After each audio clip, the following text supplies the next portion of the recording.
Mais le vrai plaisir de la lecture, il est quand même toujours dans le fait d'avoir dans sa main un livre facile à transporter, qu'on peut abîmer, qu'on peut lire dans le métro, dans lequel on peut mettre du sable si on est sur la plage, du gras si on est dans une boulangerie, et voilà. Donc très différent le plaisir de la lecture et l'amour du livre comme entité. C'était le somme. Je n'imaginais pas de jouissance plus importante que celle d'être allongé avec des cacahuètes et et un bouquin. Pour de bon, c'est à 28 ans, où j'étais à mon 4e congé de maternité, et où mon père, qui était dans ce métier, m'a demandé de venir l'aider pour une vente publique. Il était débordé. J'étais en congé de maternité, je m'ennuyais ferme à la maison, donc je suis venue l'aider.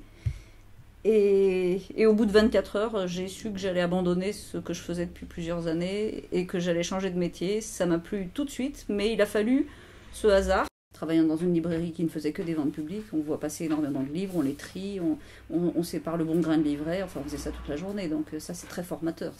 J'ai ouvert une librairie où j'avais décidé de me consacrer à la librairie et non pas à l'expertise. Je n'arrive pas à être fondamentalement inquiète, probablement du fait que nous sommes en permanence en contact avec des gens qui aiment les livres, on a l'impression que tout le monde aime les livres. Il y a toujours une petite proportion de gens qui s'intéressent aux choses de l'esprit, et cette proportion, elle est toujours la même. Et je pense réellement que le livre, non pas, bien sûr, on peut trouver toujours des petits changements techniques, mais enfin, la forme du livre, je crois que c'est appelé à durer très très très longtemps.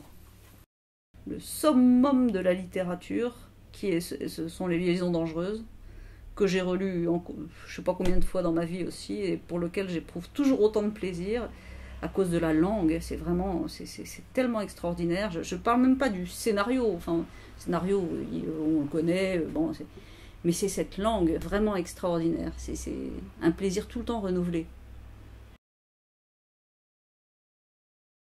Potager.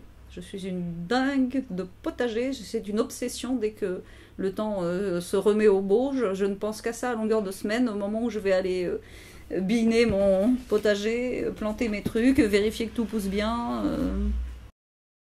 Je suis en souillon pendant les 2 jours du week-end, donc je ne travaille jamais le samedi. Si on me donne, même qu'il pleuve, qu'il vente, même pour acheter un incunable, un machin, une bible de Gutenberg, je ne travaille pas le samedi. Et tout le week-end, je suis en haillons, pieds nus dans la terre, c'est mon bonheur. Et voilà.